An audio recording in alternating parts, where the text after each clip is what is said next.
Ya, bismillahirrahmanirrahim. Alhamdulillah. Assalamualaikum warahmatullahi wabarakatuh. Waalaikumsalam. Waalaikumsalam warahmatullahi Warahmatullahi wabarakatuh. wabarakatuh. Ya, terima kasih teman-teman yang telah hadir pada eh, acara pengajian Ramadan hasil kolaborasi antara Uppsala Mengaji dengan Wakaf Salman, di mana saat ini telah hadir di tengah kita Pak Ustadz Ahmad Ahidin. Hari ini insya Allah beliau akan menyampaikan materi terkait apa target Ramadanmu, dan ada juga titipan dari Teh Ratna terkait surat Al-Alaq. Jadi jika Pak Ustadz berkenan, mohon juga membahas sedikit tentang surat Al-Alaq dalam kesempatan kali ini. Siap, insyaallah. Oke, jadi langsung kita mulai aja. Sekarang waktu dan tempat saya silakan kepada Pak Ahmad untuk menyampaikan materi.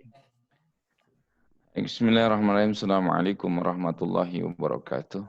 Waalaikumsalam. Alhamdulillah wa syukur ala ni'matillah wa la hawla wa la quwata illa billah amma ba'du. Alhamdulillah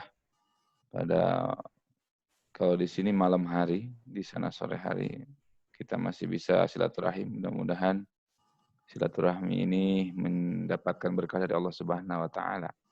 Pertanyaannya, kenapa silaturahmi ini bisa bikin panjang umur dan murah rezeki? Ada yang tahu jawabannya? Kenapa silaturahmi bikin panjang umur? Mungkin Ustadz Fadil ada pendapat mungkin. Ya, Nyerah Ustaz. kalau biasanya saya silaturahim ngisi pengajian itu ya, dari tempat satu ke tempat lainnya, bikin silaturahmi itu. Ketika malaikat Ijrail mau menjemput nyawa saya di rumah, nah, malaikat Ijrailnya balik lagi ke Allah. Ya Allah, ustadznya lagi nggak ada. Akhirnya saya jadi panjang umur karena silaturahim mulu kan. Nah ini online juga begitu. Ketika malaikat Ijrail turun gitu ya. Waduh, ya Allah, hambamu ini sedang lagi ngobrol di Swedia gitu. Maka kalau dia meninggal bisa kaget gitu, orang Swedia. Maka mudah-mudahan kita termasuk hamba-hamba Allah walaupun memang silaturahminya online ya. Dan mudah-mudahan ini menjadi pahalanya tidak berkurang untuk silaturahim. Amin. Baik rekan-rekan semua, ini sambil menunggu yang lainnya. Ini udah tergabung 10 orang. Kita mulai saja. Yang pertama kita akan membahas tentang target Ramadanmu. Apa sih target Ramadanmu gitu? Karena kalau kita masuk bulan Ramadan, tapi kita nggak punya target, itu seolah-olah seperti kita masuk mall bingung mau belanja apa. Muter aja gitu, nggak ketemu-ketemu. Pernah kayak gitu ya? Ya masuk mall nih, nggak jelas nih mau beli apa. Muter aja di mall itu. Nah, maka jangan sampai kita ini masuk bulan Ramadan kayak orang bingung, kayak orang linglung. Orang lain nyari Lailatul Qadar, nih orang dapatnya Lailatul Qadar. Kenapa? Karena nggak punya target Ramadannya. Maka Ramadan itu yang pertama harus punya target. Ya. Kalau Ramadan tidak punya target, itu tadi kayak seperti orang linglung. Baik, sebelum kita membahas kepada target, ada beberapa hal yang ingin saya sampaikan terkait dengan target ini. Yang pertama adalah orang yang memasuki bulan Ramadan itu harus mempunyai niat yang lurus. Bicara tentang target, yang pertama kita harus punya niat. Niatnya lurus. Ramadan itu tidak boleh niatnya karena ingin ngurusin badan.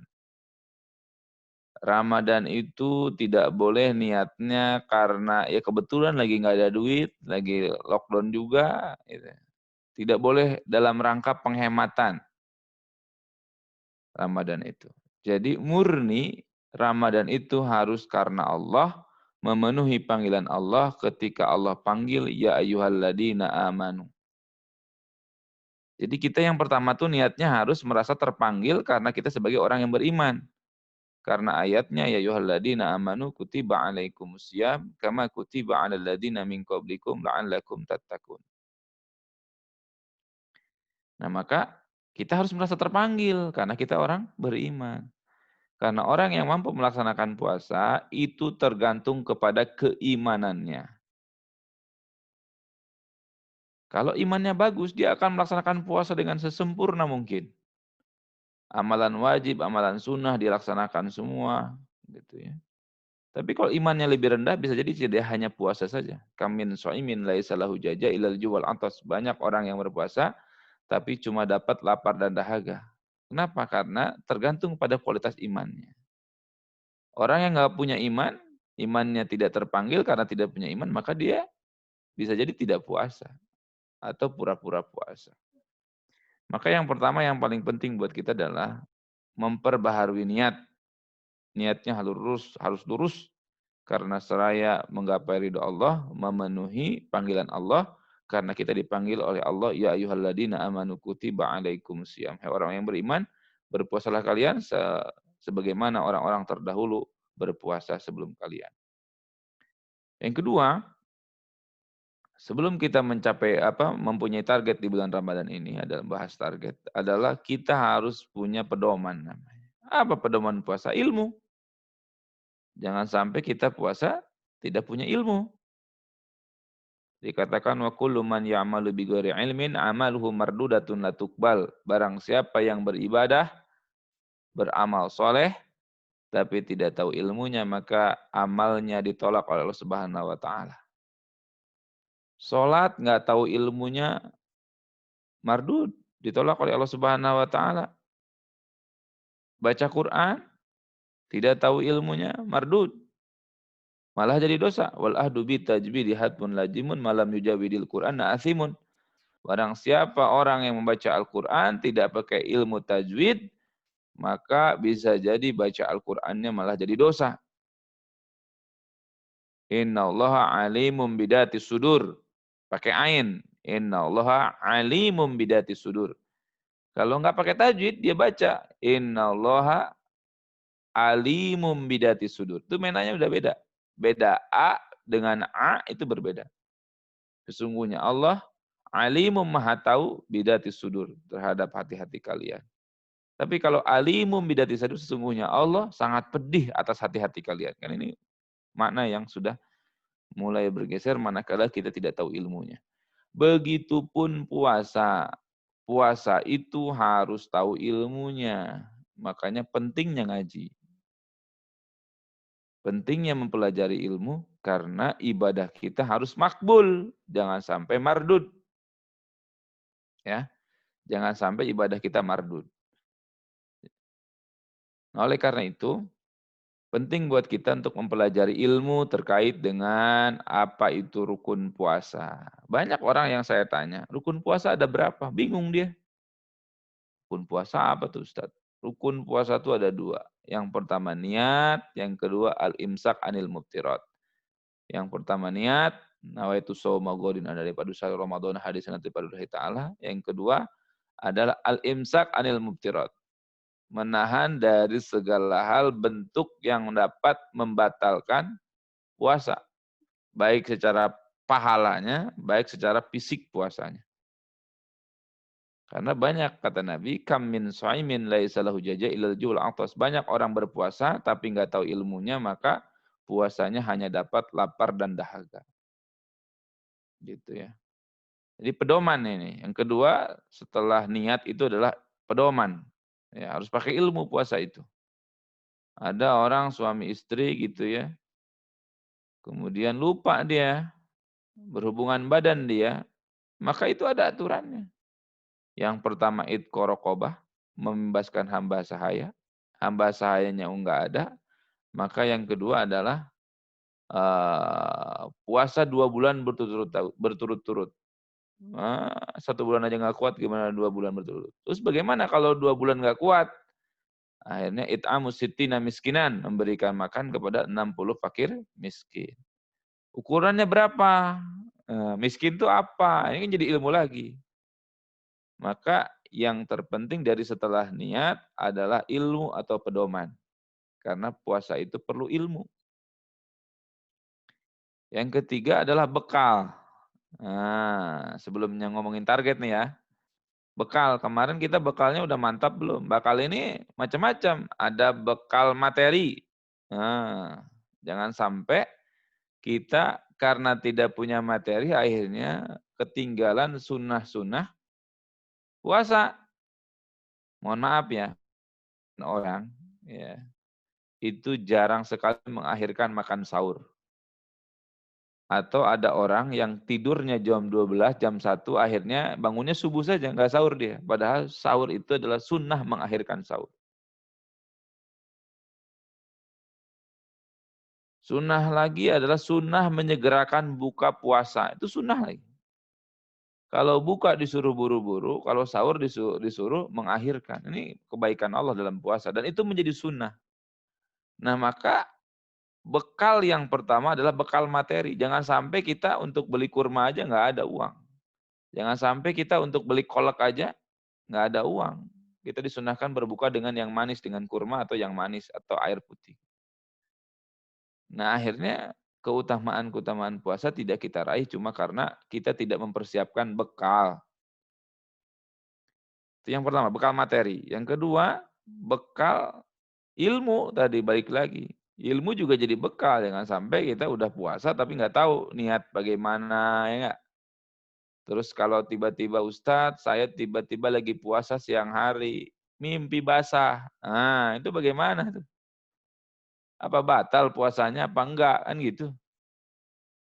Maka perlu ada ilmu di situ. Ustadz, saya itu malam berhubungan sama istri. Tapi pas bangun tuh pas azan subuh. Bagaimana Ustadz? Saya puasa apa jangan? Sedangkan saya belum mandi junub.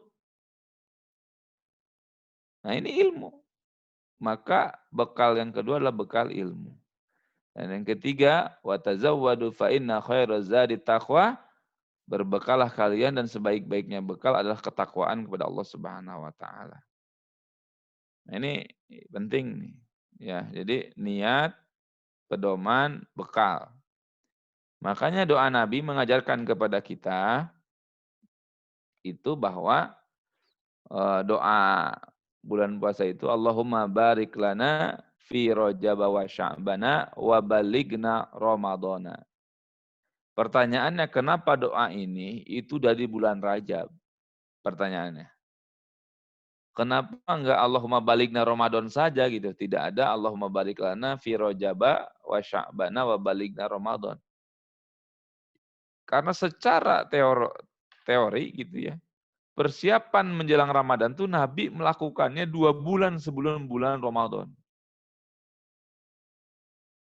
Jadi jangan sampai ketika bulan Ramadan masuk, kelebekan kita nggak punya bekal. Makanya Nabi tidak pernah Nabi lebih sering berpuasa kecuali di bulan Sya'ban. Coba. Nabi hanya untuk mempersiapkan fisik saja, itu 1 bulan penuh sebulan-bulan puasa, bulan Sya'ban, itu berpuasa. Saking supaya di bulan Ramadan itu sudah terlatih puasanya. Artinya kita harus bisa mempersiapkan bekal itu dari bulan Rajab. Gitu. Cuma kebanyakan orang-orang itu justru bulan puasa menjadi target untuk nyari uang sebanyak-banyaknya. Ini karena lagi corona aja di Tanah Abang sepi, yang jualan apapun sepi. Biasanya nih Ramadan itu menjadi target di mana kita bisa menghimpun sebanyak-banyaknya rezeki dari Allah Subhanahu wa taala. Padahal Nabi mengatakan fi Rajab wa Sya'ban. Ya Allah berkahilah kami di bulan Rajab dan Sya'ban supaya kami bisa mampu sampai kepada bulan Ramadan untuk maksimal di ibadah di bulan Ramadan. Itu teori konsep doanya sebenarnya. Gitu ya. Nah, kemudian berikutnya baru masuk ke tujuan. Jadi memang puasa itu harus punya tujuan Ramadan ini. Kalau kita puasa tanpa tujuan, ini tadi seperti masuk mall, bingung kita. Ini ada bulan mulia, ada syahrun azim, syahrun mubarak, tapi kita bingung memasuki bulan ini gitu, mau ngapain? Ada apa nih bulan ini tuh? Apa bedanya sih bulan Ramadan dengan bulan-bulan yang lain? Tapi kalau kita sudah punya target, maka insya Allah Ramadan kita tidak akan sia-sia. Akan penuh dengan aktivitas ibadah, akan penuh dengan aktivitas mencari ibadah-ibadah yang pahalanya luar biasa. Maka yang pertama, kata ulama salaf, di bulan Ramadan ini kita harus punya target takwiyatul iman. Target yang pertama, kita harus punya target meningkatkan keimanan di bulan Ramadan ini. Meningkatkan keimanan di bulan Ramadan dengan cara apa? Ya dengan cara ini ngaji. Ya, dengan kita sering mendengarkan ceramah, mendengarkan kajian, itu menumbuhkan keimanan kita semakin kuat. Ya. Kita jadi tahu mana yang hak, mana yang batil, mana yang sunnah, mana yang mubah, mana yang haram, mana yang boleh. Dari ngaji. Dan subhanallah ya, kita lihat keberkahan bulan Ramadan saja sebenarnya, bagaimana semua umat Islam di dunia ini, dengan hanya satu kalimat ayat dalam Al-Quran Al-Baqarah 183, itu semua orang mampu berpuasa, menahan lapar dari terbitnya fajar sampai terbenamnya matahari. Coba. Siapa lagi kecuali Allah yang mampu menggerakkan orang untuk puasa. Maka dari melihat fakta-fakta di lapangan seperti itu, harusnya itu mampu menumbuhkan keimanan kita kepada Allah Subhanahu wa taala. Gitu ya. Maka target yang pertama takwiyatul iman, di list nih set itu ya. Oh, minggu ini saya dengar ceramah ini, dengar ceramah ini. Supaya lama-lama tumbuh ilmunya. Tumbuh ilmunya itu dapat memperkuat iman kita kepada Allah Subhanahu wa taala. Yang kedua, target dari Ramadan kita, kata ulama salaf, harus mampu menargetkan ziyadatul ibadah. Bertambahnya amal ibadah. Harus ada bedanya dong antara ibadah puasa di bulan puasa dengan ibadah di luar bulan puasa. Kalau di luar bulan puasa kita sanggup baca Quran yang cuma 1 lembar, ya maka di bulan Ramadan minimal 5 lembar dong. Teorinya gitu dong. Kalau di bulan puasa kita mampu sholat sunnah puluhan rakaat, gitu. Itu harus berbeda dengan sebelum bulan puasa. Kenapa? Karena di bulan puasa ini terkondisikan. Ini karena ada corona saja nih sebenarnya. Coba kalau nggak ada corona, Masya Allah, masjid-masjid penuh, apalagi hari pertama, hari kedua, hari ketiga. Hari kesananya sepi juga. Gitu. Tapi orang mampu loh bangun untuk taraweh, bangun untuk tahajud, ya kan? Kenapa? Ya karena tadi bulan ini itu bulan pengkondisian kita untuk sama-sama meningkatkan ibadah. Ya, jadi harus punya target meningkat baik secara kualitas maupun kuantitas. Secara kuantitas jumlah rakaatnya nambah dong. Jumlah halaman Quran yang kita baca nambah dong. Sedekah yang harus kita keluarkan nambah dong secara kuantitas. Secara kualitas kehusuannya harus nambah. Secara bacaannya kualitasnya harus naik bacaan Qurannya. Karena kan belajar di bulan Ramadan, kajian, streaming segala macam. Maka target yang kedua kata ulama salaf harus mampu di Ramadan ini supaya puasa kita tidak linglung, maka harus punya target adalah target ziyadatul ibadah. Meningkatkan kuantitas dan kualitas ibadah. Yang ketiga, target di Ramadan ini supaya tidak linglung, yaitu harus punya target tahsinul akhlak. Memperbaiki akhlak. Kenapa? Karena tadi bulan puasa ini adalah bulan pengkondisian. Orang yang biasanya ngegosip, dia terhenti oleh puasanya. Karena ketika puasa, itu ada yang membatalkan fisik, ada yang membatalkan puasa secara pahala. Di antara yang membatalkan pahala puasa adalah membicarakan orang lain, aib orang lain. Nah maka patutlah kita target tahsinul akhlak ini harus bisa tercapai di bulan Ramadan ini. Kenapa? Karena puasa kita membentengi kita dari sifat-sifat fujur, dari sifat-sifat tercela, dari sifat-sifat madmumah, dari sifat-sifat yang tidak terpuji. Kenapa? Karena puasa kita membentengi kita. Biasanya di luar puasa suka bohong. Ketika puasa jangan bohong dong. Kenapa? Nanti batal puasanya, nggak dapat pahala. Gitu ya. Maka oleh karena itu penting buat kita harus punya target apa? Tahsinul akhlak, memperbaiki akhlak. Baik akhlak itu kepada diri sendiri, karena ada kadang pula akhlak kepada diri sendiri aja nggak bagus. Maupun akhlak kepada orang tua, keluarga, teman, dan lain sebagainya.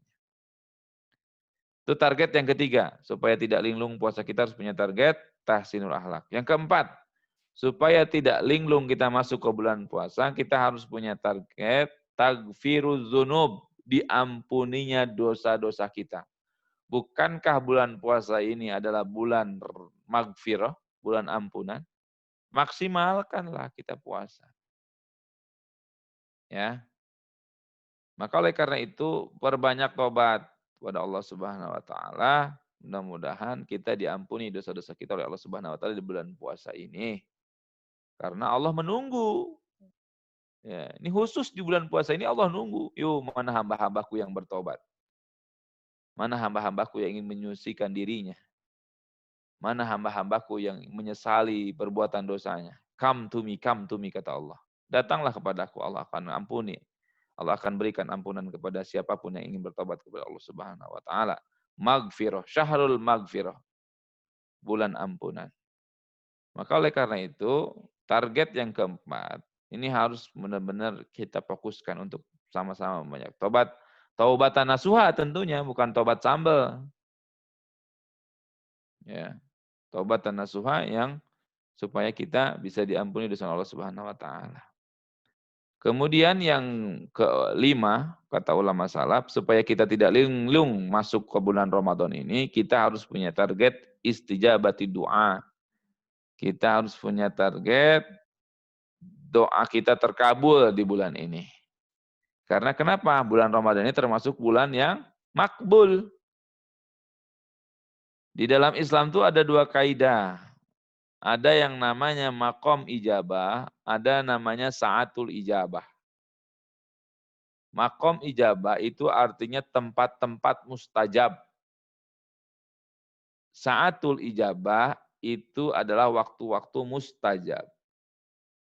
Di Indonesia, di Swedia, itu nggak ada yang namanya makom ijabah. Yang ada cuma saatul ijabah, waktu-waktu mustajab. Kalau makom ijabah itu adanya di Mekah dan Madinah. Ada Ka'bah, ada Multajam, ada Hijr Ismail, ada Raudhah, ada Makom Ibrahim, ada Mas'a gitu ya. Nah, kalau di luar Mekah dan Madinah itu namanya ada saatul ijabah, waktu-waktu mustajab. Kapan waktu-waktu mustajab itu? Waktu-waktu mustajab itu seperti hanya di antara azan dan iqamah. Kemudian duduk di antara dua khutbah, ketika hujan, ketika di perjalanan, ya kan? Ketika terzolimi, ketika berbuka puasa di sepertiga malam, setiap selesai sholat, itu waktu-waktu mustajab. Dan bulan puasa ini kulla syahr. Setelah panjang bulan Ramadan, ini adalah waktu mustajab. Ditambah lagi kalau kita berdoanya udah di bulan puasa, bulan mustajab, ditambah lagi di waktu-waktu mustajab. Udah mah bulan puasa, bulan Ramadan, doanya di sepertiga malam. Udah mah bulan puasa, doanya di waktu duha. Udah mah di waktu bulan puasa di bulan Ramadan maksudnya berdoanya di antara azan dan iqamah. Udah mah di bulan puasa kita berdoanya ketika buka puasa, udah mah di bulan puasa kita berdoa ketika hujan. Oh, ini double-double kualitas doa kita. Maka kita harus punya target. Di bulan puasa ini kita harus punya target berdoa dan doanya diijabah. Yang pengen punya keturunan doa lah, pengen punya keturunan. Yang pengen punya pasangan, suami istri yang pengen nikah, berdoalah. Ya. Yang pengen punya apapun, Allah ketugoni, Allah itu maha kaya. Allah semakin banyak diminta, makin sering diminta, makin senang dia. Beda sama kita. Kita kalau sering diminta, kesel sama orang. Minta mulu loh.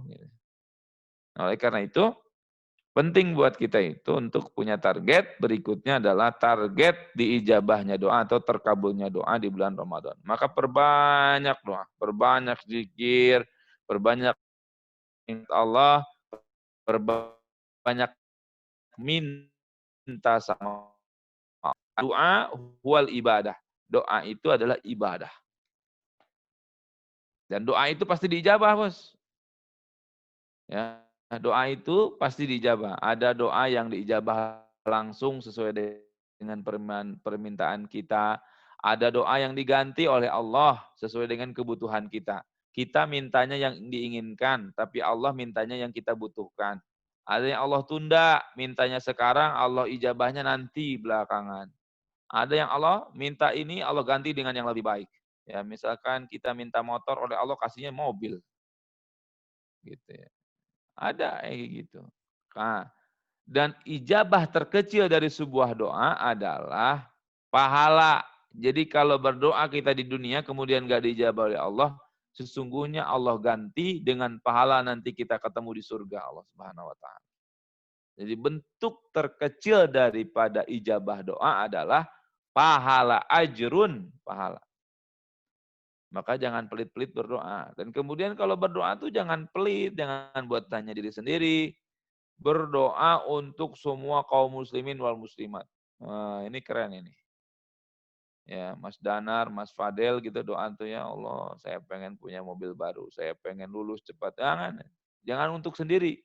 Tapi berdoa coba untuk kaum muslimin. Ya Allah, kaum muslimin seluruh di dunia sekarang sedang menghadapi wabah corona. Ya Allah, hilangkan corona. Itu dapat pahala. One by one. Dari satu orang dihitung oleh Allah Subhanahu wa taala. Bahkan ada doa dalam Islam itu, Allahumma gfir lahu, Allahumma gfir lil muslimin wal muslimat wal mu'minin wal mu'minat al ahya'i minhum wal amwat. Kan ada kalimat gitu ya. Ya Allah, ampunilah kaum muslimin dan muslimat, muslim laki-laki dan muslim perempuan, mukminin, mukminat, mukmin laki-laki dan mukmin perempuan. Al ahya, baik yang masih hidup, wal amwat maupun yang sudah mati. Bayangin, itu kata Allah ya. Itu kalau kita doain sebanyak orang itu oleh Allah dihitung satu-satu. Ada berapa juta orang dari zaman Nabi Muhammad sampai sekarang yang sudah meninggal. Dan ada berapa juta lagi orang yang masih hidup, kaum muslimin, muslimat, mu'minin, mu'minat. Pahalanya one by one, satu-satu dihitung. Masya Allah. Maka berdoa jangan pelit-pelit gitu ya. Berdoa bukan hanya untuk diri sendiri, tapi juga untuk orang banyak. Nah, itu target yang ke-5. Target yang ke-6, supaya kita tidak linglung masuk bulan Ramadan adalah kita harus punya target Ramadan kita, puasa yang makbul. Kan tadi ibadah itu ada 2. Ada yang makbul, ada yang mardud. Yang makbul artinya diterima, yang mardud artinya ditolak. Nah, puasa makbul, puasa yang diterima harus jadi target buat kita. Nah, artinya apa? Kan mohon maaf ya, kadang ada orang yang di awal bagus niatnya, beres gitu. Pas di akhir, wih, hancur ibadah. Contoh misalkan orang berangkat ke masjid, ya kan? Wah, ada setan ganggu. Lu dong tunjukin sama orang kalau lu orang soleh. Tunjukin dong sama orang kalau lu orangnya baru hijrah. Wah, tunjukin dong sama orang itu ya. Bikin status, foto gitu. Ke masjid yuk, ya apalah gitu ya. Supaya kelihatan nampak dikenal orang atau supaya orang komen, supaya orang like gitu ya. Nah, bisa jadi ketika mau berangkat masjid, enggak, saya niatnya murni karena emang ikhlas ingin beribadah kepada Allah. Ya, pas pulang lain tuh. Ya, lewat rumah orang, jalannya dikencengin, koplak, koplak, koplak, supaya orang pada ngelirik. Siapa tuh? Pakai sarung, pulang dari masjid, orang soleh. Nah, hancur udah tuh. Walaupun di awalnya baik, tapi di akhirnya buruk, hancur. Makanya puasa juga begitu. Banyak orang yang berpuasa bagus nih. Niatnya bagus, puasanya bagus. Menjaga betul dari hal-hal yang membatalkan pahala puasa. Pas maghrib, ngomong sama temennya. Alhamdulillah saya hari ini puasa. Subhanallah tadi. Mau ngomongin orang nggak jadi. Saya betul-betul pengen ngejaga. Diomongin supaya dapat pujian, supaya dibilang keren. Hilang udah. Walaupun sehariannya bagus. Gitu. Maka oleh karena itu harus punya target makbul puasanya, bukan mardud gitu ya. Maka makbul ini ada ada proses, ada after ya. Ada sebelum, ada sedang, ada setelah. Harus punya target gitu ya. Itu target yang ke-6. Target yang ke-7 kata ulama salaf harus ayyakuna ba'da Ramadan khairum ba'dahu. Harus punya target setelah Ramadan itu lebih baik daripada sebelum Ramadan. Puasa kita ini harus puasa seperti ulat menjadi kupu-kupu, bukan puasa ular. Kalau ulat metamorfosis 30 hari, dia keluar jadi kupu-kupu indah. Ulat itu kan menjijikan ya. Saya termasuk orang yang takut sekali sama ulat itu. Udah mukanya jelek, bulunya bikin gatel ya enggak. Ngurusak daun jadi bolong-bolong. Ulat tuh. Jijik banget sama ulat. Insya Allah. Walaupun segede gini, badan saya gede, ada ulat kecil lari saya. Menjijikan ulat itu. Tapi setelah dia jadi kepompong, metamorfosis, keluar dia jadi kupu-kupu. Punya sayap indah, warna-warni, mengkilat. Makanya kupu-kupu menjadi simbol keindahan kan? Karena bagus. Ada bros kupu-kupu ya kan. Di Bali, di puncak tuh ada namanya Taman Kupu-Kupu. Kenapa? Karena indah. Simbol keindahan. Dan kupu-kupu itu di mana coba diamnya? Di bunga-bunga yang indah. Nah, siogianya puasa kita itu ya puasa seperti hanya puasa ulat menjadi kupu-kupu. Jangan menjadi puasa ular. Tahu ular? Ular. Ular itu metamorfosis ganti kulit, ya kan? Setelah ganti kulit metamorfosis tetap jadi ular. Makin buas, bisanya mungkin ini. Nah, kita kalau puasa kita tidak ada perbaikan ya, sebelum dan sesudahnya, maka itu termasuk puasa ular. Tapi kalau puasa ulat jadi kupu-kupu, mungkin sebelum puasa omongan kita sering nyakitin orang, sering nyinggung orang gitu ya. Kemudian ya kadang-kadang tangan kita suka nyakitin orang gitu ya. Tapi kalau kita puasanya puasa kupu-kupu, insya Allah setelah puasa, mulut kita jadi bagus, perilaku kita jadi bagus, yang tadinya suka jutek jadi ramah. Ya. Maka harus punya target, kata ulama salaf, target kita setelah ayyakuna ba'da Ramadan khairum ba'dahu. Harus punya target, setelah Ramadan kita lebih baik daripada sebelum Ramadan. Gitu. Itu target sudah selesai. Lanjut ke Al-Falaq ya. Lanjut ke Al-Falaq apa gimana nih? Al-alaq, Ustaz. Al-alaq. Oh Al-Alaq, kirain Al-Falaq. Nyambung yang kemarin. Makanya saya kemarin tuh saya buka tafsirnya buka Al-Falaq. Al-Alaq, aduh buka tafsirnya. Al-Falaq dulu deh ya? Iya. Boleh Ustaz, nggak apa-apa. Nah, Al-Alaq besok deh. Iqra bismi rabbikal ladzi khalaq. Nah, kemarin saya dari Mas Aji itu dengarnya surat Al-Falaq. Kirain karena nyambung. Karena kan satu paket tuh antara surat Al-Ikhlas, Al-Falaq dan An-Nas. Nah, itu keutamaannya itu mirip dengan surat Al-Ikhlas seperti hanya kemarin keutamaannya dibaca di pagi hari gitu dan sore hari.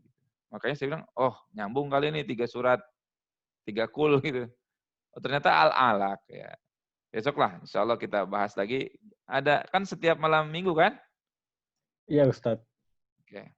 Kita bahas dulu lah Alaq. Supaya kalau hanya di sekedar nggak buka tafsir tuh jadi sekeingat. Nah kalau sekeingat tuh jadi nggak bagus. Ya. Oke, tafsir surat Al-Falaq itu ini menjadi surat yang turunnya bersamaan dengan surat An-Nas Al-Falaq ini. Jadi a'udzubillahi minasyaitonirrajim. Bismillahirrahmanirrahim. Qul a'udzu birabbil falaq min syarri ma khalaq wa min syarri ghasikin idza waqab wa min syarrin nafatsati fil 'uqad wa min syarri hasidin idza hasad. Nah, surat Al-Falaq ini itu turunnya secara bersamaan dengan surat An-Nas. Dalam beberapa tafsir disebutkan di dalam Aisarut Tafsir di halaman 1503 itu asbabun nuzulnya itu turunnya berbarengan dengan surat An-Nas. Tapi ada perdebatan nih antara surat Al-Falaq dengan An-Nas. Perdebatannya itu ada yang mengatakan ini turun di Mekah, ada yang turun di Madinah. Tapi memang sepakat beberapa jumhur ulama dalam beberapa asar itu atau hadis itu memang surat Al-Falaq ini asbabun nuzulnya itu turun karena Nabi dapat sihir. Ya, Nabi aja kena sihir. Apalagi kita ya. Nah, kemudian Allah lewat Jibril menurunkan surat Qul a'udzu birabbil falaq dan Qul a'udzu birabbin nas. Gitu ya. Nah, dalam surat Qul a'udzu birabbil falaq ini penyihirnya itu dari Madinah. Ya, makanya menjadi perdebatan antara ini termasuk surah Makkiyah atau Madaniyah. Apa itu surat Makkiyah atau Madaniyah? Itu surat Makkiyah. Kalau surat Makkiyah itu surat yang turunnya di Mekah sebelum hijrah. Disebut surat Madaniyah, surat itu turunnya di kota Madinah. Maka disebut surat Madaniyah. Nah, surat Al-Falaq dan An-Nas ini disebut dengan surat Ma'udatain namanya. Karena diawali dengan Kul a'udzu birabbil falaq dan Kul a'udzu birabbin nas. Jadi dua surat perlindungan artinya. Ma'udatain. Jadi surat dua perlindungan namanya. Karena awalnya disebut dengan Kul a'udzu birabbin nas. Kul a'udzu birabbin nas itu, Kul a'udzu itu namanya ta'awud namanya. Istilahnya ta'awud. Ini banyak orang Islam yang tidak hafal dengan istilah-istilah dalam agama Islam ya. Saya ngajar di kampus itu banyak sekali anak-anak itu nggak ngerti tentang misalkan kalimat istirja itu apa. Oh, tahu nggak kalimat istirja apa? Mas Fadel, kalimat istirja itu apa? Bentar, googling dulu, Ustaz. Kalimat istirja itu kalimat innalillahi wa inna ilaihi raji'un. Kalimat tahmid, alhamdulillah. Kalimat tahlil, la ilaha illallah. Kalimat istighfar, astagfirullahal azim. Itu harus tahu tuh. Jadi banyak orang yang nggak tahu tuh. Kalimat ta'awud, na'udzu billahi minasyaitonir rajim, itu ta'awud namanya. Kalimat basmalah, bismillahirrahmanirrahim. Ya, kemudian kalimat apa lagi ya? Tasbih, subhanallah il azim atau subhanallah wa bihamdi subhanallah, itu namanya tasbih. Itu tuh harus tahu tuh kalimat-kalimat begitu tuh dalam Islam tuh. Ya. Banyak orang yang nggak ngerti kalimat istirja. Kalimat istirja itu dari kata inna lillahi wa inna ilaihi raji'un, irji. Roja'a yarji'u irji'an. Ya, makanya salat istirja. Nah, keutamaan daripada salat Al-Falaq dan An-Nas ya, karena ini memang turunnya bersamaan. Ini ada hadis Nabi yang diriwayatkan oleh Uqbah bin Amir. Alam taro ayatin unzilat lailata lam yura mislahunna qattun. Itu dia. Qul a'udzu birabbil falaq wa qul a'udzu birabbin nas. Ini hadisnya ya. Alam taro, apakah kalian tahu? Ya. Ayatin ayat-ayat unzilat lailah yang diturunkan tadi malam, lam yura mislahunna qattun, dan aku belum pernah menemukan yang serupa dengan ayat-ayat yang tadi malam diturunkan, kata Nabi. Sama sekali, pertanyaan. Maka kata Nabi, Kul a'udzu birabbin nas. Ayat itu adalah ayat Kul a'udzu birabbil falaq dan Kul a'udzu birabbin nas. Jadi dulu katanya Nabi kalau mendoakan orang atau apa itu nggak pernah baca dua kul ini. Ya doa sebisa Nabi lah ya gitu ya. Tapi setelah turunnya ayat surat Kul a'udzu birabbil falaq dan Kul a'udzu birabbin nas, maka Nabi selalu dalam berdoa itu menyertakan dua ayat ini, Ma'udatain. Dua surat perlindungan kepada Allah Subhanahu wa taala. Hadisnya kan Rasulullah SAW yata'awwadu min ainil jan wa ainil ins falamma nazalat al-maudatin akhadha biha wa taraka ma siwa dalik. Wa taraka ma siwa dalik. Jadi ketika sebelumnya Nabi memang berdoa apa saja gitu ya, tapi setelah turun 2 surat ini Nabi selalu membaca dan meninggalkan selain daripada surat Qul a'udzu birabbin nas dan Qul a'udzu birabbil falaq. Gitu ya. Oke, masuk ke tafsir berikutnya. Ini saya nggak tahu waktunya berapa menit lagi. Ayat yang pertama, Qul a'udzu birabbil falaq. Qul katakanlah wahai Muhammad, a'udzu aku berlindung birabbil falaq kepada Tuhan yang menguasai waktu subuh. Ini falak ini maknanya banyak ya. Ada dalam Al-Qur'an itu innallaha falikul habbi wan nawa. Ada lagi falikul isbah maknanya ya, tapi beberapa ulama tafsir bermakna isbah itu falikul habbi wan nawa, falikul isbah itu maknanya adalah waktu subuh atau waktu pagi lah ya. Ini para ulama tafsir sepakat. Maka katakanlah ya Muhammad, aku berlindung kepada Tuhan yang menguasai waktu subuh. Atau ada juga falaqo itu artinya membelah. Kenapa maknanya membelah? Karena waktu pagi itu adalah membelah antara malam dan siang. Yang membelah antara waktu pagi dan waktu malam dan siang. Makanya falikul habbi wan nawa. Yang membulak-balikan, ada yang membelah hati, itu bisa saja ya. Nah, itu yang pertama. Kenapa waktu pagi menjadi urgent? Banyak beberapa ayat yang Allah itu bersumpah demi waktu ya.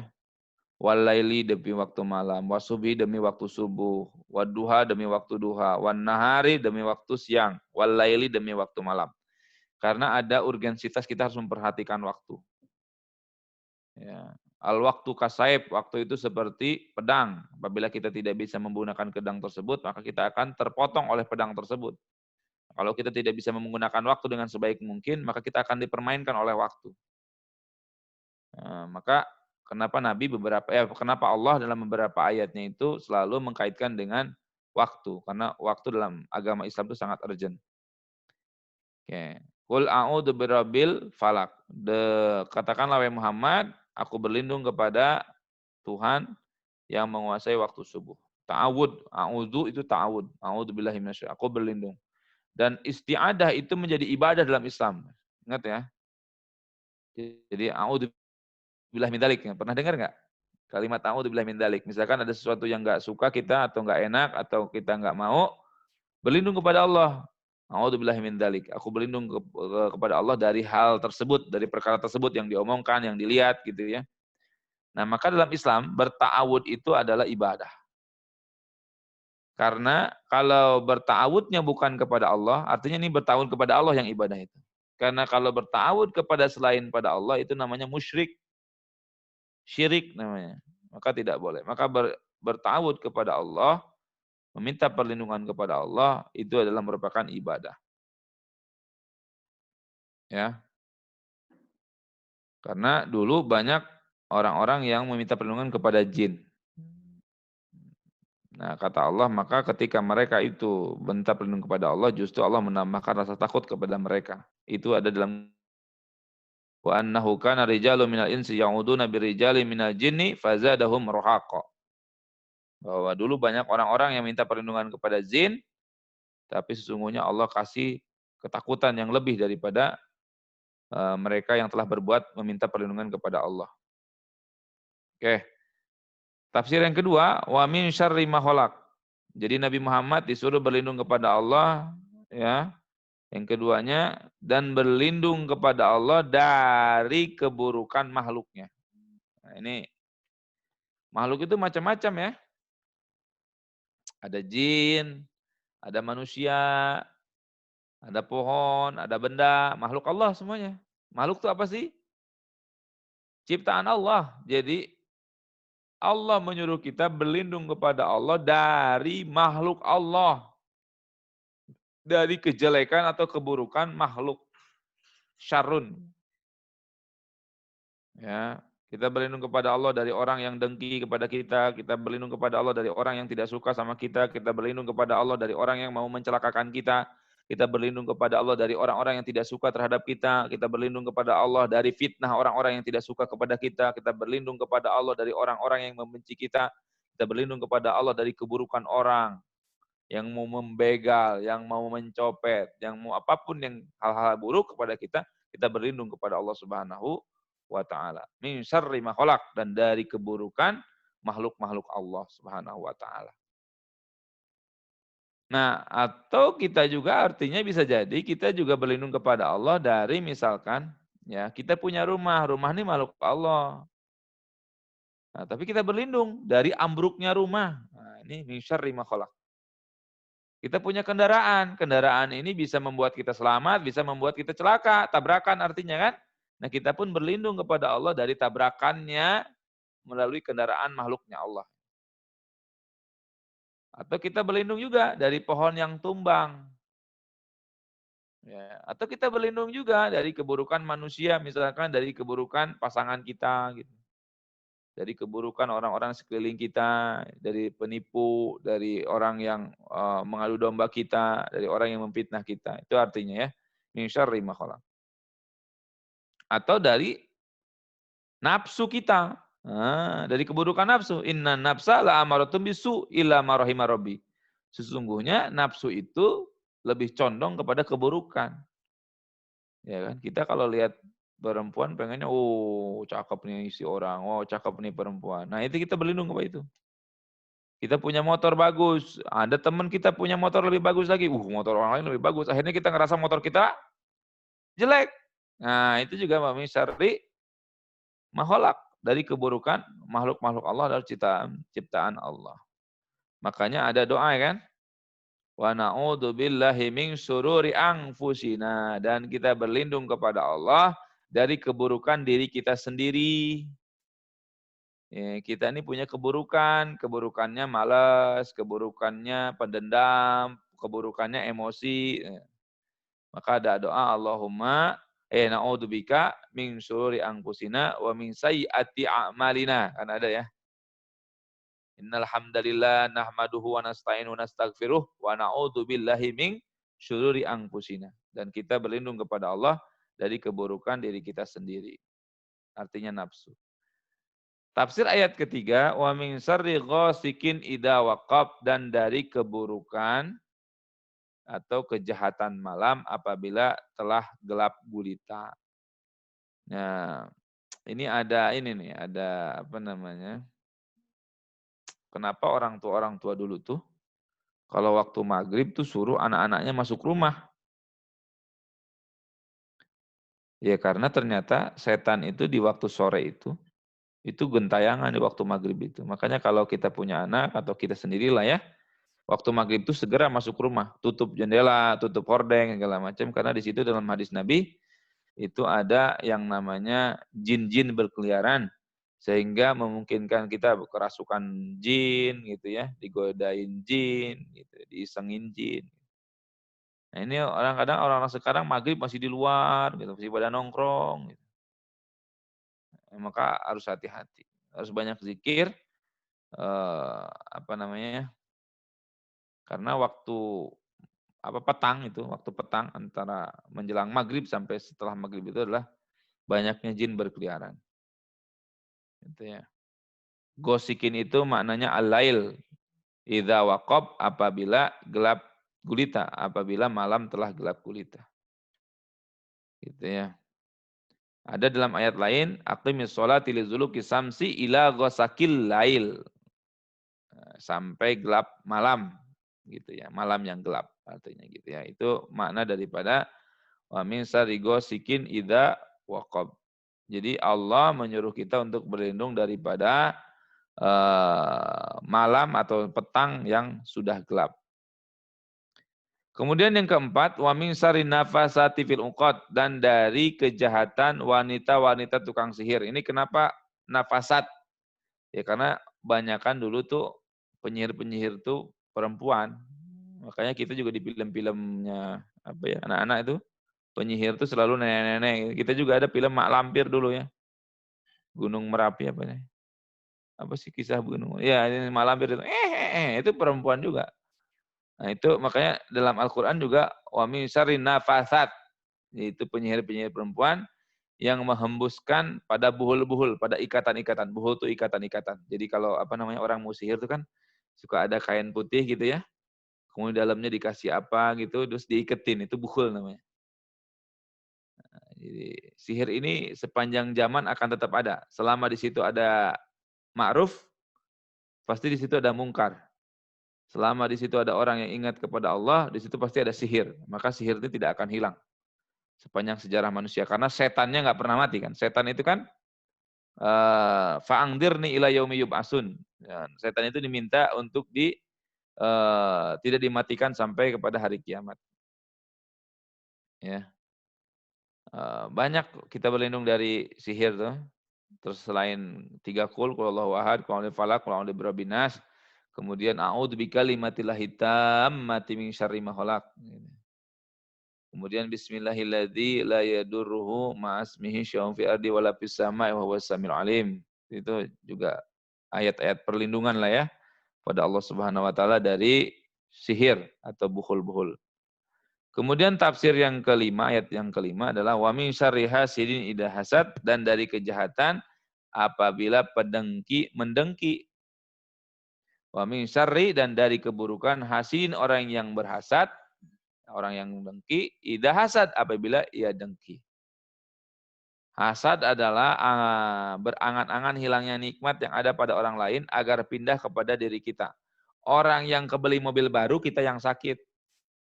Orang yang naik jabatan, kita yang gak karuan. Dan kita berharap nikmatnya dia pindah sama kita, itu namanya dengki. Tuh. Ya. Jadi dengki itu orang yang dapat nikmat, kita yang sakit, itu dengki lah. Ada ahli hikmah mengatakan bahwa hasad itu dapat dilihat dari 5 ciri. Kata yang pertama, hasad itu membenci suatu nikmat yang nampak pada orang lain. Jadi kalau orang lain tiba-tiba dapat hadiah iPhone S berapa ya? S lilin. iPhone berapalah gitu ya.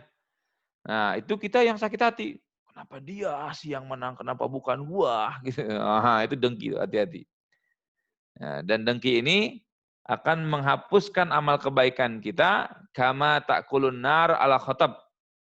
Seperti api membakar kayu bakar yang kering. Wah, cepat banget. Maka jangan dengki. Yang kedua, murka dengan pembagian nikmat Allah. Dengki itu akan dilihat cirinya yang kedua adalah murka terhadap pemberian Allah. Ya Allah, saya ini kenapa lahir dari orang tua yang miskin? Hati-hati.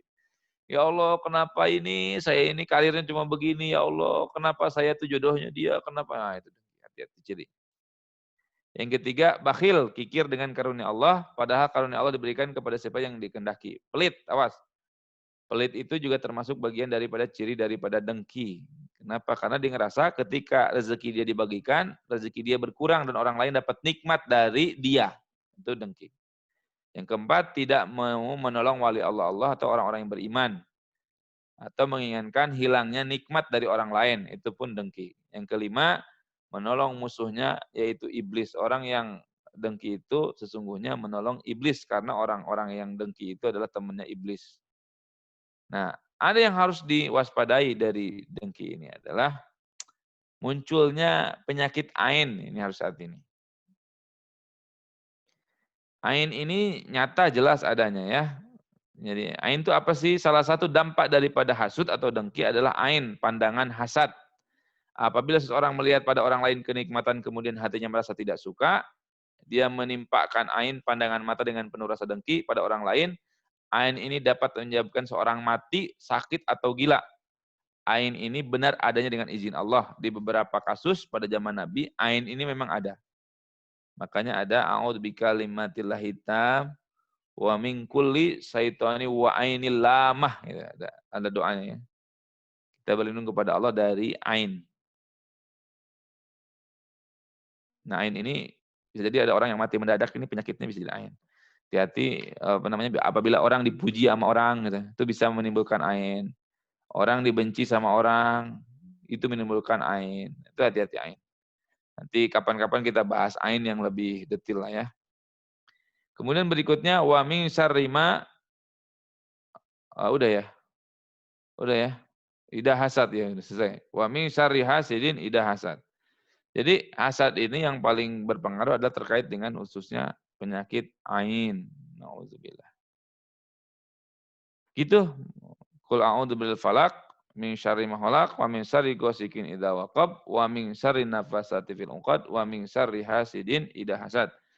Jauh-jauhin dari sifat hasad atau dengki. Dengki ini kadang-kadang sifat penyakit yang sulit diteliti gitu. Sulit diteliti. Ada nampak dalam perilaku itu, dengki itu. Tapi kalau kita ingin mengintrospeksi ke dalam itu agak sulit. Seperti titik hitam di batu hitam malam hari. Kan sulit nyarinya. Kok saya nggak suka sama dia ya? Tapi saya nggak benci sama dia. Nah itu jangan-jangan dengki. Nah itu. Saya nggak suka kalau nama orang itu disebut. Misalkan. Tapi saya nggak benci sama dia. Tapi saya nggak suka. Hati-hati, itu jangan dengki. Karena biasanya pelaku dengki itu nggak ngaku. Oke, itu saja. Silakan buat jamaah yang ingin bertanya. Kami persilahkan. Ya, terima kasih Pak Ustadz. Jadi mungkin saya ingin sedikit menyimpulkan, jadi terkait target, ada 6 target. Yang pertama itu meningkatkan keimanan, kedua, target meningkatkan kualitas dan kualitas ibadah, kemudian yang ketiga adalah target memperbaiki akhlak, lalu yang keempat itu adalah target perbanyak tobat, agar dosa-dosa kita diampuni, lalu target yang kelima adalah target supaya doa kita terkabul, lalu yang keenam adalah target supaya kita mendapatkan makbul puasa, dan yang ketujuh, target yang kita capai adalah setelah Ramadan, kita harus lebih baik dibandingkan ketika kita sebelum Ramadan. Dan kemudian terkait tafsiran Al-Falaq, jadi ini termasuk surat pelindungan selain Anas, di mana kita meminta perlindungan terhadap waktu petang, di mana jin-jin berkeliaran, lalu juga kepada kejahatan penyihir-penyihir perempuan, dan kemudian berlindung dari hasad. Ya, sekarang mungkin saya akan buka sesi pertanyaan buat teman-teman yang mau bertanya. Ya, silakan buat teman-teman yang mau bertanya. Atau mungkin saya buat tanya dulu. Oh, Nisa mau silakan. Silakan Mbak Nisa. Assalamualaikum Pak Ustadz. Ya, Mbak Nisa mohon maaf ya. Saya nggak nyambung tadi. Kirain Al-Falaq. Al-Falaq Ustadz, maksud saya. Kemarin tuh agak nggak connect atau ya mungkin saya yang salah ngomong. Al-Falaq atau Al-Alaq sih sebenarnya? Saya maunya kul surat. Oh iya berarti Al-Falaq bukan Al-Alaq. Benar berarti ya? Iya, mohon maaf. Jadi gini, saya pernah dengar Al-Falaq itu surat yang paling Allah suka, itu benar apa enggak Pak Ustadz? Dari Enggak sih. Yang paling Allah suka itu ya surat Al-Ikhlas sama Al-Fatihah sih. Ikhlas sama Al-Fatihah. Jadi ada beberapa ulama yang berpendapat begini, Manisa. Al-Quran itu kalau diringkas itu ada pada Quran surat Yasin. Itu ada beberapa ulama yang berpendapat ya. Dari surat Yasin kalau diringkas lagi, ya itu ada yang mengatakan adanya di surat Al-Alaq. Kalau diringkas lagi, ada pada Quran surat Al-Ikhlas, Qul huwallahu ahad. Kalau diringkas lagi, semuanya lebih lengkap lagi, ada pada surat Al-Fatihah. Ada beberapa versi lah ulama yang berpendapat. Karena sebenarnya intinya aja, inti ajaran. Kalau berarti Al-Ikhlas kan karena tauhid. Inti daripada ajaran Islam itu kan bertauhid kepada Allah. Nah, kalau Al-Fatihah diringkas lagi, itu ada pada kalimat Bismillahirrahmanirrahim. Nah, kalau diringkas lagi ada pada kalimat Allah. Jadi inti daripada Al-Quran itu ya Allah. Gitu. Jadi itu hanya penyimpulan dari beberapa intisari daripada ajaran Islam saja. Dari ajaran Al-Qurannya. Gitu Mbak Nisa. Oh, ya. Sama satu lagi boleh nggak Mas Danan? Ya, silakan. Jadi tadi kan Pak Ustadz bilang Al-Falaq per ayat itu menghindari ini dan itu. Nah, prakteknya apakah kalau misalnya saya merasa, saya itu kayaknya dengki sama orang ini, saya baca surat Al-Falaq atau gimana? Jadi misalkan gini, kalau kita misalkan merasa ini ada orang dengki sama kita gitu ya. Ya, kalau kita mau doa saja, misalkan mau ayat itu mau dipakai doa. Allahumma inni a'udzubika min syarri hasidin idza hasad, itu bisa jadi doa. Ngerti nggak? Allahumma inni a'udzubika, ya Allah sesungguhnya aku berlindung kepadamu min syarri hasidin idza hasad, dari keburukan orang yang hasud yang sedang hasad kepada kita. Dari orang yang hasud, yang sedang hasud kepada kita. Itu bisa jadi doa tuh. Kalau dia lagi ngerasa, oh ini dapat kabar nih misalkan ya, orang ini sedang, Ustadz nggak suka sama antum misalkan ya, dan ini orang ini suka pakai sihir, maka Allahumma inni a'udzubika min syarri nafasati fil uqad. Itu bisa jadi doa tuh, dipotong-potong. Artinya ayat Al-Quran dijadiin doa itu bisa. Atau misalkan ketika berdoa ya sudah, karena itu surat Al-Falaq itu sebenarnya doa, Allahumma inni a'udzubika gitu ya. Ayat pertama tadi min syarri ma khalaq wa min syarri ghasikin idza waqab wa min syarri nafasat. Itu cuma diganti awalnya saja. Allahumma inni a'udzubika min syarri ma khalaq wa min syarri ghasikin idza waqab wa min syarri nafasati fil uqad wa min syarri hasidin hasad. Diganti Allahumma inni a'udzubika saja. Kalau tadi kan ayatnya qul a'udzu birabbil falaq. Nah ini Allahumma inni a'udzubika min syarri ma khalaq wa min syarri ghasikin idza waqab wa min syarri nafasati fil uqadi wa min syarri hasidin idza hasad. Begitu. Itu bisa jadi doa tuh, dipotong-potong aja ayatnya. Nggih, matur nuwun. Oke, terima kasih Ustaz. Sama seperti halnya doa ketika Allahumma hdina siratal mustaqim. Kan sebenarnya ayatnya ihdinas siratal mustaqim. Nah, ini siratal jalan yang lurus gitu. Ya Allah, saya minta Allahumma hdina siratal mustaqim. Ya Allah, aku tunjukkanlah kepadaku jalan yang lurus. Itu bisa tuh kalimat-kalimat ayat Al-Qur'an dijadiin doa bisa. Iya, matur nuwun Pak Ustadz. Ya, sami-sami manusia. Ya, terima kasih Ustaz. Selanjutnya kita beralih ke Mbak Ratna. Silakan kalau ada yang mau ditanyakan dari Mbak Ratna. Assalamualaikum Pak Ustadz. Waalaikumsalam warahmatullahi wabarakatuh. Pak Ustadz mau tanya nih, misalnya ada kasus nih ya, misalnya seseorang nyakitin kita gitu Pak Ustadz. Terus mungkin orangnya sudah minta maaf dan kita pun sudah memaafkan, tapi kitanya tuh kayak, ini maksudnya termasuknya iri, dengki nggak ya? Karena kayak niat kita tuh ya udahlah saya maafin kamu gitu. Tapi kok kalau misalnya ingat kejadian itu atau apa tuh masih sakit hati gitu Pak Ustadz. Maksudnya Nah, itu belum ikhlas aja, itu bukan dengki. Jadi maksudnya kalau kita dosa nggak ya gitu nanti pas maksudnya memang dia yang salah apa segala macam, tapi saya juga jadi kayak nggak bisa maafin padahal niatnya memang mau maafin gitu, tapi kenapa masih sakit hati ya kayak gitu loh Pak Ustadz. Ya, pertama itu memang pertama manusiawi ya Mbak. Itu sifat manusiawi. Manusiawi itu artinya manusia itu kesal tuh manusiawi kan, karena manusia punya sifat, punya karakter. Nah, itu bukan berkaitan dengan dengki kalau itu. Itu lebih kepada belum ikhlas saja. Jadi ketika orang itu berbuat zalim sama kita gitu, kemudian dia sudah minta maaf dan kita juga secara lisan sudah memaafkan. Adapun hati kita masih berusaha untuk mengikhlaskan, ya itu perjuangannya di situ. Gitu. Perjuangannya di situ. Bagaimana kita bisa mengikhlaskan? Ikhlas itu kan seperti apa ya? Seperti tukang parkir yang dia ngejagain mobil banyak gitu ya. Dijagain betul gitu. Ketika diambil ikhlas-ikhlas saja karena merasa dia bukan milik dia gitu. Sama seperti halnya ada orang yang datang kepada kita nyakitin kita ngerasa nggak sakit kalau ikhlas tuh. Kenapa? Ya karena saya juga milik Allah, dia juga milik Allah gitu. Kita cuma dititipin umur saja. Akhirnya buat apa saya dengki atau buat apa saya tidak ikhlas gitu. Kenapa? Karena semuanya kita milik Allah toh. Gitu, akan kembali kepada Allah. Maka itu sebenarnya berusaha untuk ikhlas saja. Walaupun memang secara manusiawi memang berat untuk ikhlas itu. Karena pahala ikhlas itu kan besar ya, surga. Kalau pahalanya ringan pasti kisahnya hadiahnya kipas angin kan. Nah, itu sorry Pak Ustadz potong. Berarti itu artinya kita kalau misalnya sampai terakhir kita masih sakit hati, itu kita nggak dapat pahala atau malah kita dosa? Jadi begini, caranya adalah pertama, memang sudah betul Mbak Ratna ini bilang sama dia, saya sudah ikhlas, gitu. Saya sudah maafkan, gitu ya. Nah, adapun hati memang masih berat, terus berusaha kepada Allah supaya hati ini juga jadi ikhlas beneran gitu loh. Mulut kan sudah dikatakan kepada dia kalau kita sudah memaafkan dia. Tapi kita harus berusaha terus tuh supaya kita juga ikhlas. Nah, disitulah level tertingginya. Kenapa? Karena ibadah itu mukmin, muslim, muhsin, mukhlis itu tingkatan tertinggi.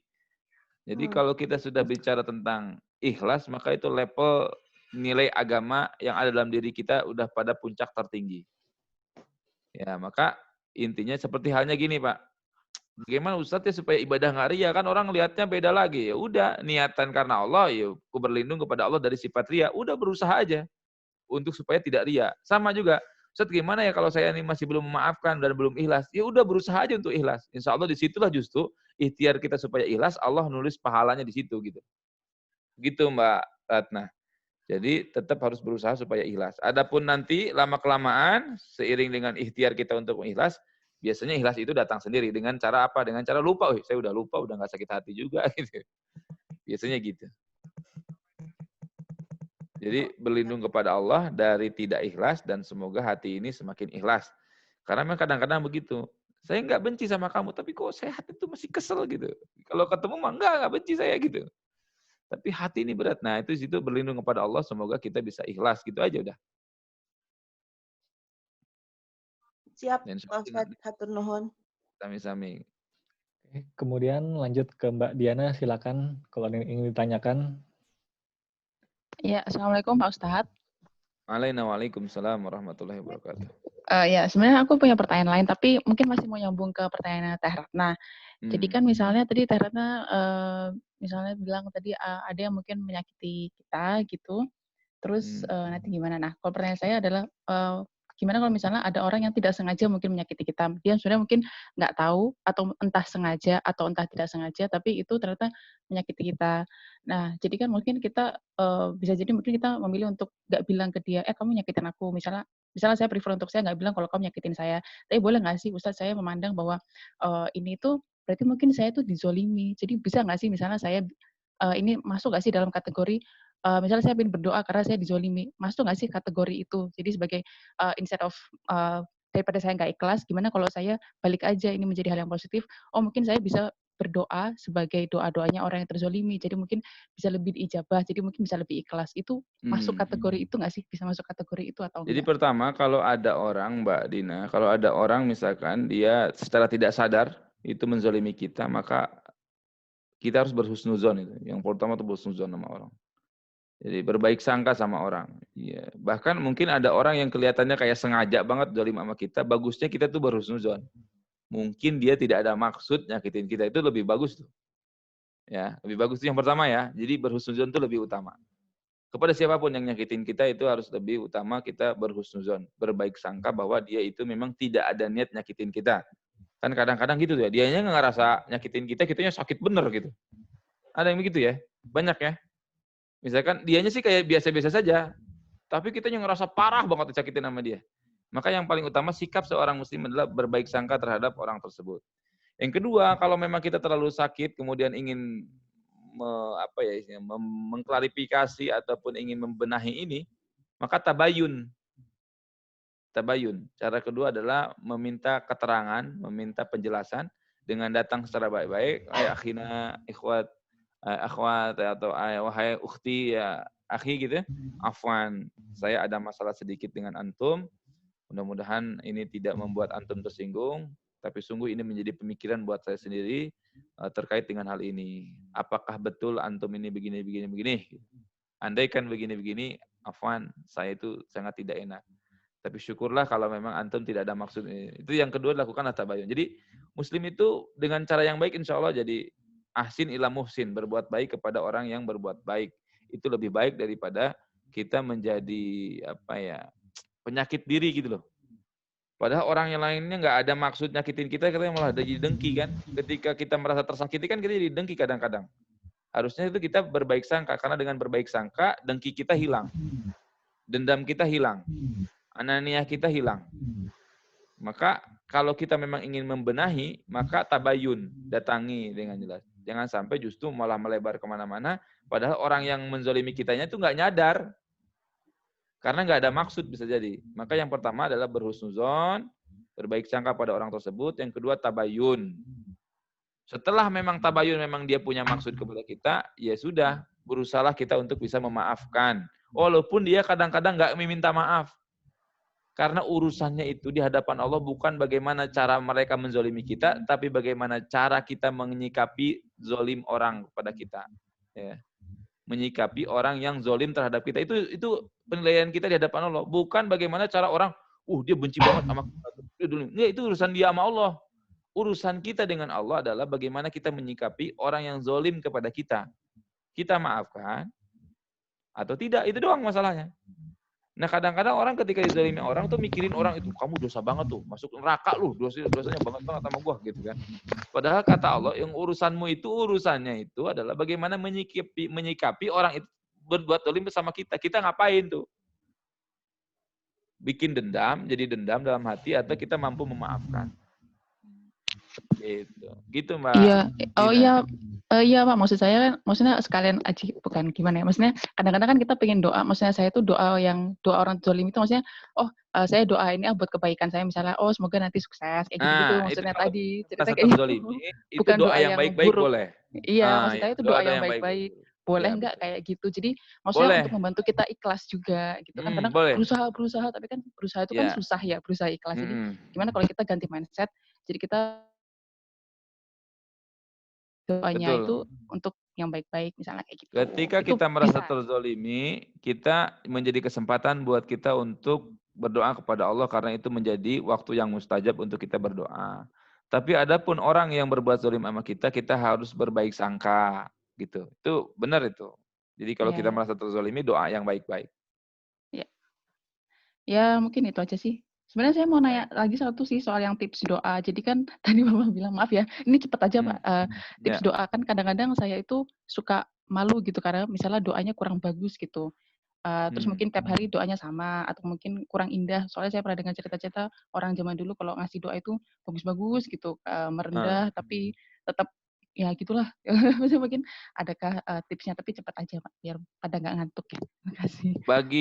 Bagi orang-orang yang istilahnya bukan expert di bidang agama, itu cukup dengan doa itu awalan dan akhiran sebenarnya. Jadi misalkan kalau berdoa Allahumma shalli wa sallim wa barik ajmain, itu prolog doa ya. Allahumma shalli wa sallim wa barik ajmain. Ada juga alhamdulillahirabbil alamin wa bihi nasta'in ala madina wa ali washabi ajmain. Amin. Ada juga yang kayak gitu. Tapi sebenarnya kalau kita lagi buru-buru tuh misalkan kepada Ustadz Danar diharapkan untuk bisa memimpin doa pada acara kita pada pagi hari ini. Maka Ustadz Danar tinggal menadahkan tangan, masuk ke depan. Assalamualaikum warahmatullahi wabarakatuh. Mari kita berdoa, menundukkan hati kita kepada Allah Subhanahu wa taala, seraya mudah-mudahan Allah mengijabah doa kita. Allahumma shalli wa sallim wa barik ajmain. Amin. Alhamdulillahirabbil alamin. Ini doa pembuka. Alhamdulillahirabbil alamin, hamdan syakirin, hamdan na'imin, hamdan yuafi ni'amaka bimazidah. Ya Rabbana lakal hamdu kama yanbaghi li jalali wajhika karim wa 'azimika sultanik. Harus kalau mau doa, Allahumma taqabbal minna salatana wa siyamana wa ruku'ana wa sujudana wa tahassu'ana wa tadarru'ana wa tamim taksirana ya Allah ya Rabbal alamin. Kemudian pakai bahasa Indonesia saja. Ya Allah, kami sadar kami ini miskin ya Allah, maka tidak ada yang bisa mengkayakan kami kecuali Engkau yang Maha Kaya. Ya Allah, kami sadar kami ini hina ya Allah, maka tidak ada yang bisa memuliakan kami kecuali Engkau yang Maha Mulia ya Allah. Ya Allah, kami sadar kami ini lemah ya Allah, maka tidak ada yang bisa mengkuatkan kami kecuali Engkau yang Maha Kuat ya Allah. Ya Allah, jadikanlah kami, keluarga kami menjadi orang-orang yang soleh ya Allah, orang-orang yang senantiasa berlomba-lomba dalam kebaikan. Gitu aja pakai bahasa Indonesia. Kalau pengen terdengar bagus itu pakai agak puitis sedikit, nggak apa-apa lah. Itu kalau lagi mimpin doa. Ya, kalau lagi sendiri-sendiri ya gayanya masing-masing lah ya. Tapi kalau lagi doa supaya kelihatan bagus di tempat umum, kalau suruh mimpin doa supaya tidak terlihat mengulang-ulang, itu yang penting itu awalan dan akhiran. Nanti setelah di akhir setelah doanya gitu ya, mudah-mudahan acara kita pagi hari ini sukses dan diberkahi Allah Subhanahu wa taala. Ya Allah, mudahkan karena sesungguhnya Engkau Maha yang memudahkan gitu kan. Baru Allahumma taqabbal minna du'aana gitu ya. Kemudian Rabbana ighfir lana wa liwalidina warhamhum kama rabbana shaghira, Rabbana zalamna anfusana wa illam taghfir lana, Rabbana atina fid dunya hasanah, subhanaka rabbika rabbil izzati. Udah, wassalamu. Alhamdulillahirabbil alamin. Al-Fatihah. Udah gitu doang.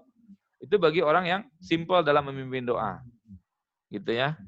Nah, nanti tinggal ditambah hafalan-hafalan doa yang bagus-bagus. Misalkan Allahumma inna nas'aluka min husnil khatimah wa na'udzubika min su'il khatimah. Allahumma arinal haqqa haqqa warzuqna tiba'ah wa arinal batila batila warzuqna ijtinabah. Nah, itu nanti nambah hafalannya, itu bisa diselipkan di tengah-tengah atau menjelang akhir penutup doa. Tapi kalau supaya indah itu memang kadang-kadang, mohon maaf ya, berdoa itu bagusnya kalau di tempat umum itu ada bahasa Indonesianya supaya hasil maksudnya supaya orang yang berdoa sama kita itu paham juga. Yang penting itu di awalan sama di akhirnya sebagai penutup. Itu Mbak Dina. Oke. Ya, makasih Pak Ustadz. Sama-sama. Ya, terima kasih Pak Ustadz. Ya, karena di Indonesia juga udah malam juga. Jadi, masih bisa nggak Ustadz satu pertanyaan lagi Ustadz? Bisa lah. Ini kalau nggak ada yang nanya, saya mau nanya Ustadz soalnya. Nah, silakan. Jadi, apa kan di Al-Falaq kan dibilangkan bahwa kita kan berlindung dari waktu petang kan ya. Nah, sedangkan kita kan kadang harus beraktivitas seperti misalnya kayak kita ke masjid buat sholat maghrib, atau mungkin ada yang terjebak di tengah jalan karena baru pulang mungkin jam 5 sekian sehingga pas maghrib masih di tengah jalan. Ini kira-kira gimana caranya biar kita dapat berlindung dari kejahatan petang? Baca zikir petang namanya. Jadi amsayna wa amsal mulki lillah la ilaha illallah wahdahu la syarika lahul mulku wa lahul hamdu wa huwa ala kulli syai'in qadir. Di situ lengkap tuh doa perlindungan. Allahumma hfadni min baini yadayya wa min khalfina wa an yamina wa an shimalina wa min fawqina wa min a'dhamatika an uqtala min tahtina. Allahumma alimal ghaibi wa syahada fatiras samawati wal arba kulla syai' wa malikah. A'udzu bikalimatillahit tammati min syarri ma khalaq. Bismillahirrahmanirrahim. Nah, itu sebenarnya penangkal-penangkal daripada jin-jin atau sihir-sihir itu lengkap di zikir petang. Jadi kalau misalkan masih dalam perjalanan, belum memungkinkan nyampe ke rumah gitu, maka baca zikir petang. Gitu. Baik, Ustadz. Terima kasih. Sama-sama. Barakallah. Mudah-mudahan bermanfaat, walaupun singkat. Mudah-mudahan bisa kita amalkan buat keseharian kita. Benar dari Allah, salahnya dari kebodohan saya pribadi. Hadanallahu kumajma'in. Assalamualaikum warahmatullahi wabarakatuh. Waalaikumsalam warahmatullahi wabarakatuh. Terima kasih Ustadz Ahmad Ahidin. Jadi teman-teman semua sebelum saya tutup, jadi ada info nih dari Badan Wakaf Salman. Jadi Badan Wakaf Salman masih menerima infak untuk produksi APD dan masker, di mana nantinya produksi ini akan dilakukan oleh UKM-UKM binaan Badan Wakaf Salman yang selama ini kehilangan mata pencaharian karena di masa pandemi ini. Jadi buat teman-teman yang ingin berinfak masih dibuka terus oleh Badan Wakaf Salman. Nantinya infak ini akan langsung disalurkan ke UKM-UKM binaan yang terdampak oleh pandemi ini. Kemudian satu lagi. Kemudian terakhir buat teman-teman Uppsala masih dibuka juga infak. Nanti infaknya bisa disalurkan lewat Nden. Ya, demikian dari saya. Terima kasih atas perhatiannya. Wabillahi taufiq wal hidayah. Wassalamualaikum warahmatullahi wabarakatuh. Waalaikumsalam warahmatullahi wabarakatuh. Waalaikumsalam warahmatullahi Terima kasih Ustaz. Terima kasih. Sama-sama.